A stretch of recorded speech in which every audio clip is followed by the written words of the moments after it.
PFC spiritual ప్రేక్షకులకు స్వాగతం. ఈ వారం రాశిఫలాలు పరిశీలిద్దాం.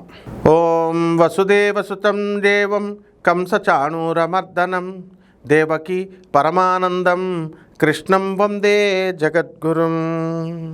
జగదేక వీరుడైనటువంటి అర్జునుల వారికి జగద్గురువైనటువంటి శ్రీకృష్ణ వారి పాదపద్మాలకు నమస్కారం చేస్తూ మనం ఈ రాశిఫలాల్లోకి వెళ్దాం. ముందుగా మనకి ఈ వారంలో ఏ గ్రహాలు ఏ స్థానాల్లో ఉన్నాయో తెలుసుకుందాం. మనకి మిథునములో గురుడు శుక్రుడు ఉన్నాడు. కర్కాటకంలో దగ్గరికి వచ్చేసరికి బుధుడు వక్రించి ఉన్నాడు. ఇక సింహరాశిలో రవికేతువులు, కన్యా రాశిలో మనకి కుజుడున్నాడు. ఇక ఈ యొక్క శని మనకి మీనరాశిలో, రాహు వచ్చి కుంభరాశిలో ఈ విధంగా ఉండడం అనేటటువంటిది జరిగింది. దీన్ని బట్టి ఈ 12 రాశుల వారికి కూడా ఒక్కొక్కళ్ళకి ఏ విధంగా మనకి ఫలితాలు ఇస్తాయో చూద్దాం విడివిడిగా ఒక్కొక్క రాశిలో.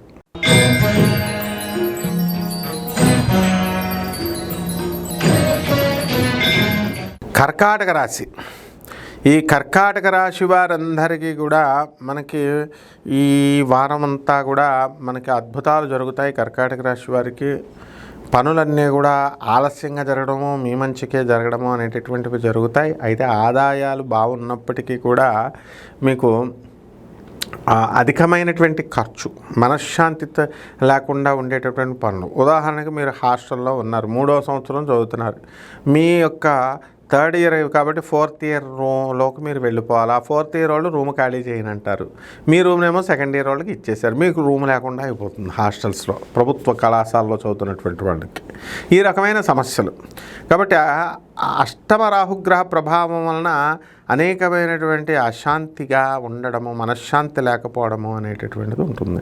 అలాగే లీగల్ సంబంధమైనటువంటి వ్యవహారాలు కూడా తలదూర్చాలి. మీరు ఇంతకుముందు తలదూర్చకపోయినా కూడా మీకు సివిల్ కేసెస్లో మీరు ఇరుక్కోవడము, అలాంటి వాటి ద్వారా కోర్టులు, పోలీస్ స్టేషన్లు ఎక్కాల్సినటువంటి అవసరం ఉంది. అయితే ఈ కర్కాటక రాశి వారికి అందరికీ కూడా ధనస్థానము మంచిగా ఉండడము అని దానివల్ల ధన ఖర్చు బ్రహ్మాండంతో పాటు దానితో పాటు సమానంగా ఆ ఖర్చు సంపాదన కూడా ఉంటుంది. ఇకపోతే ఈ యొక్క ఫ్యాక్టరీలు అమ్మాలి అని ప్రయత్నిస్తున్నటువంటి వాళ్ళందరికీ కూడా ఫ్యాక్టరీలు అమ్మడము, వ్యాపార సంస్థలు అమ్మడము ఇవన్నీ కూడా జరుగుతాయి. మీ ఆలోచన దృక్పథంలో మార్పులు వస్తే కొత్త రకం వ్యాపారాలు మేము ప్రారంభించాలి అని పరిహారాల దగ్గరికి వచ్చేసరికి రాహు జపం చేసుకోవాలి, రాహు స్తోత్రాలు చదవాలి.